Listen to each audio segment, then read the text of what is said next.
Hello and welcome, ladies and gentlemen, to this talk on global economic trends hosted by the independent asset manager Lupus Alpha. I'm Melinda Crane, and it is a great pleasure to moderate today's deep dive with one of the world's leading macroeconomists.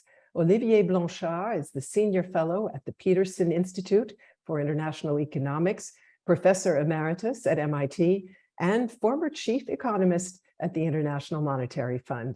Olivier, it's great to have you with us. Nice to be there. Both the Fed and the ECB have now hiked interest rates, in the case of the ECB, distinctly more robustly than many people expected. Predicted results for inflation range from continuing to rise to falling again quickly. What's your take? Where would you be on that spectrum in regard both to Europe and the USA? Good. That's indeed the central question at this point. Let me not give you a simple answer, but a complex answer in a few points. The first one is I think it's very likely there'll be good news on inflation fairly soon. This is because China has slowed down and therefore the demand for commodities is decreasing. It's because we see that many of these supply chain disruptions are being resolved. So I'm fairly optimistic that we'll see a fairly substantial decrease in inflation on both sides of the pond. Maybe I'm even a bit more optimistic than I would be otherwise, which is one of the great puzzles is that prices increased much more than anybody expected. Inflation turned out to be higher than anybody expected. I was on the pessimistic side, but still, I did not expect inflation to be so high. And I think the same process may work in reverse, which is a lot of inflation came from disruptions, from tensions. And so if we decrease demand a little bit, it may be that the effect on prices will be fairly strong. So I think for all these reasons, I'm fairly optimistic that inflation will decrease a lot. So this is first point. The second is in principle, we need to go back to 2 or 3%, or 2% being the target officially for the ECB and the Fed. And even if I'm optimistic about the fact that inflation will come down, I don't think it will come down all the way. And I think there's a difference between the US and the Eurozone. I think in the US, it's going to be hard to get down all the way. The reason is that a lot of it is now wage price interactions.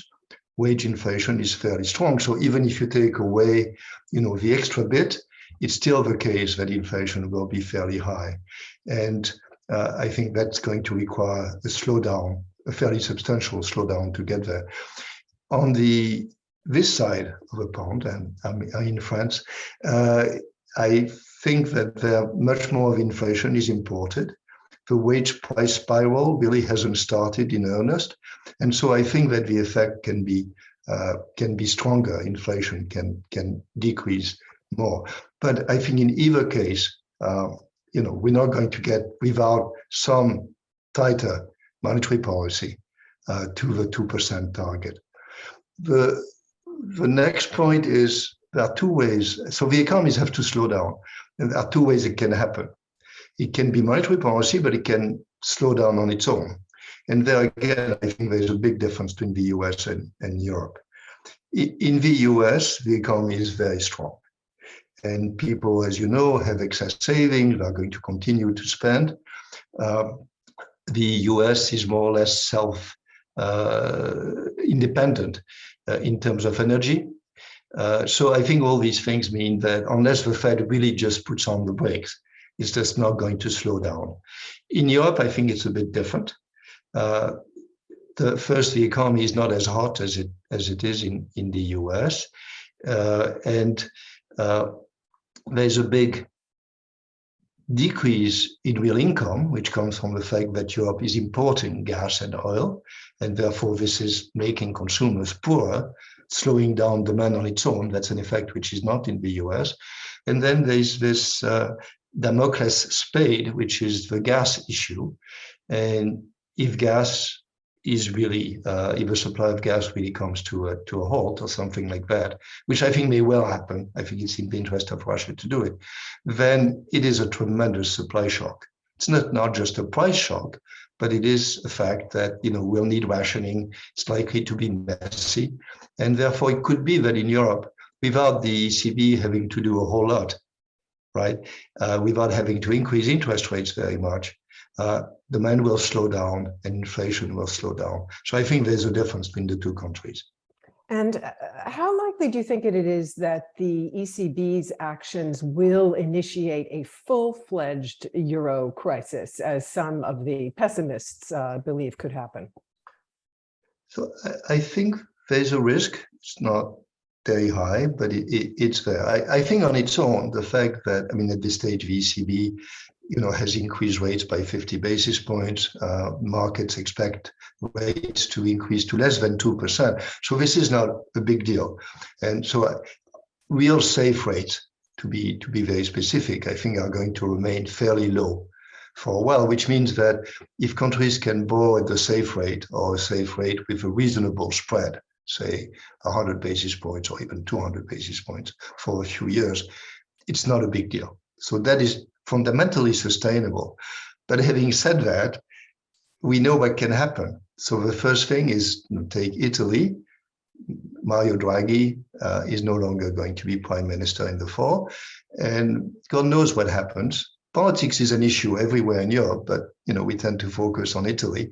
It's not the only culprit, but it could be that there's a coalition which is not terribly fiscally responsible. And then it's not the ECB, it's just the fact that Italy is Italy, and investors will worry. It could happen.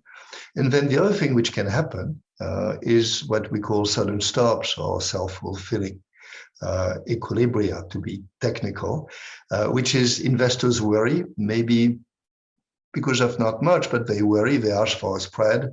The spread is such that that becomes unsustainable, and it justifies the initial worries. And that's where the ECB, everybody was waiting to know what the ECB was going to announce.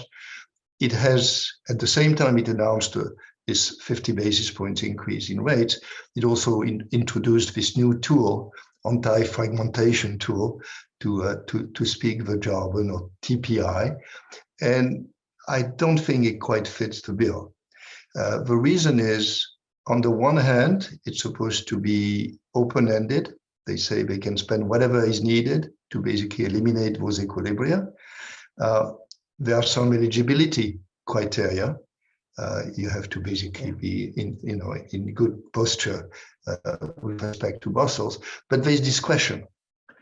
And that's very worrisome, because you can see how if Italy starts having very large spreads, some of it being due to politics, but some of it having to do with investors panicking, there's going to be a serious discussion at the Governing Council. And whether they can agree or not, how fast they can agree, worries me very much. The fact that the ECB will be forced to decide, whether that is sustainable or not, and the Germans and the French may disagree, means that that tool may not work. And if investors think that the tool may not work, then they'll just attack.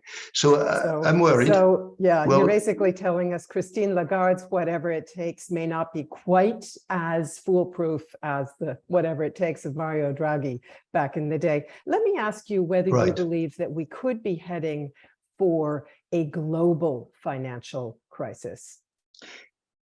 I don't think so. Again, if I look at the yield curves everywhere, the real rates are still expected to be very low.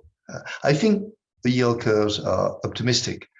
I think that in order to slow down the economy, you need real rates to be positive and bigger than what the markets currently assume. But if I take the yield curves as the forecast from investors, from the market, I don't think it's a big deal. At least the advanced economies financial system, I think, can take the hit. Stress tests have made assumptions which were much worse than that in terms of a recession, in terms of the increase in rates, and most banks pass with flying colors. So I'm not very worried. There is the issue of emerging markets, and surely some of them may be in trouble, but it's likely to be trouble for them, not trouble for the global financial system, would be my guess. And very briefly, if you would, I'd just like to come to Germany, because you did mention the impending gas crisis. And in fact, the decline of Russia as a supplier of raw materials is hitting Germany especially hard. The reconfiguring of supply chains is also having a big impact on this industrial powerhouse, Germany. So what do you think all of that means for Germany's economic well-being, and of course for the larger well-being of Europe, which in many ways depends on Germany's economy? I think that Germany will have a hard time if supply of gas stops. Now, in principle, there should be solidarity, and countries in principle have decided that they would help Germany.